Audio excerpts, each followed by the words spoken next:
Good morning to anyone who may be watching this, and welcome to Bible Know How. Today, I want to talk about us being rewarded for being faithful in Babylon. Today, I'm going to be coming out of the book of Daniel, which also happens to be my favorite book of the Bible. And in case anyone didn't know this, the book of Daniel has been so accurate and spot on with the Bible prophecies that many non-believers have came out and said that surely that the book of Daniel had to have been written after the prophecies. However, archaeology, which has honestly done nothing but prove that the Bible is correct. Archaeology has actually proven that that wasn't the case, that the book of Daniel, wasn't written after those prophecies.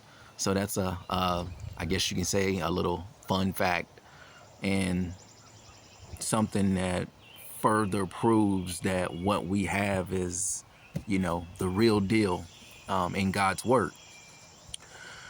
All right. So I am all right, let's go ahead and get started. I was kind of a little, I guess, a little extra nugget.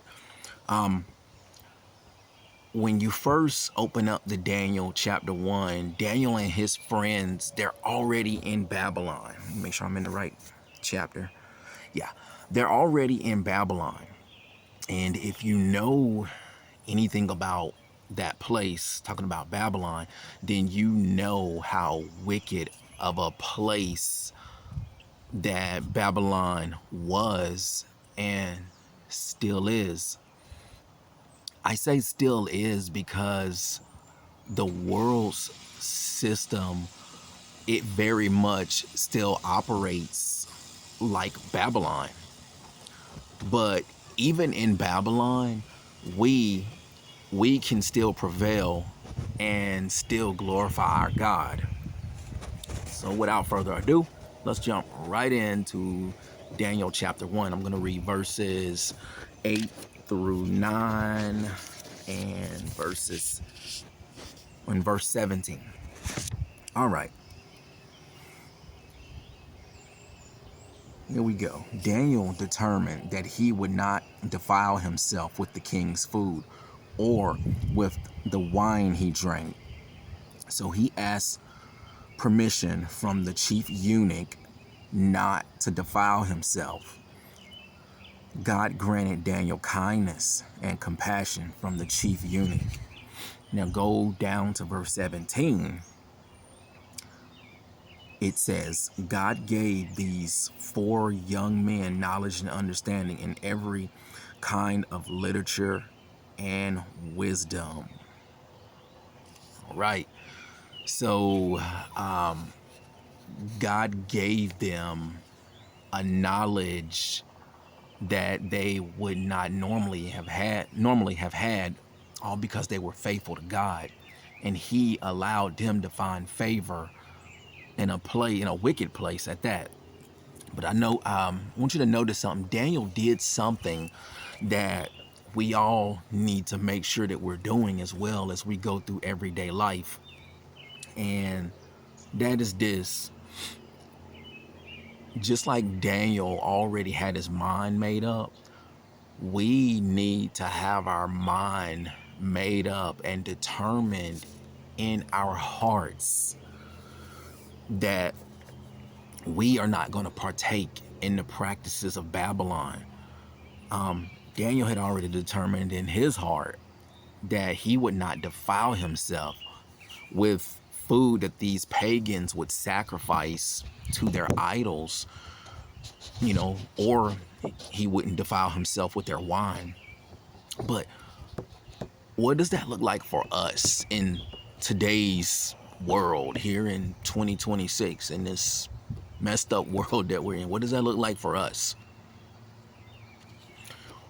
Well, it means that we would have already determined in our hearts that we are not going to participate in the wickedness of the world, whatever that wickedness might be. That means we've already determined in our hearts before the temptation is thrown in front of us. You know, the thing about temptation, when temptation is thrown in front of you,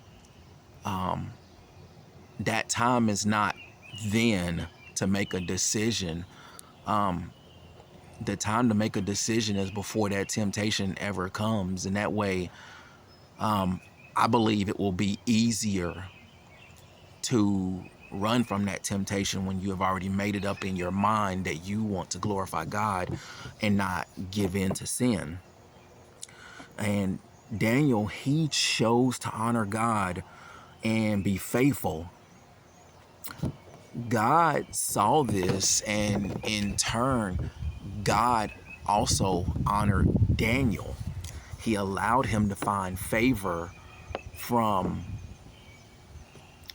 really, from wicked people, but initially enemies. So that's something to keep in mind. Well, our God, he still works that way. God, he still works that way today. God doesn't change the way he works with us humans.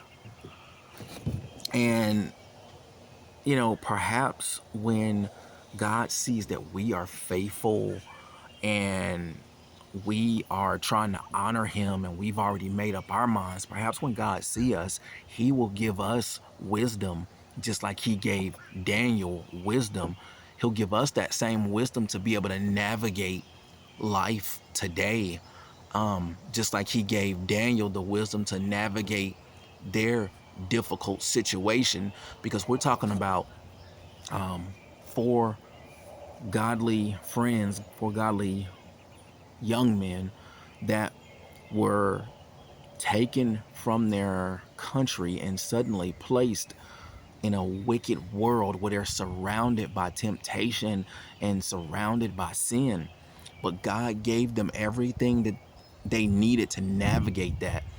Well, God, when we honor him, God will also give us whatever we need to navigate this current Babylon around us. Because one thing's for certain, things in life are not getting easier. But when you have the wisdom of God helping you navigate it, you're no longer relying on yourself. You're relying on God, which we should be relying on God anyway. So that is going to wrap it up for today's video. And here's to hoping that everyone will have a great rest of their day. Take care, everybody.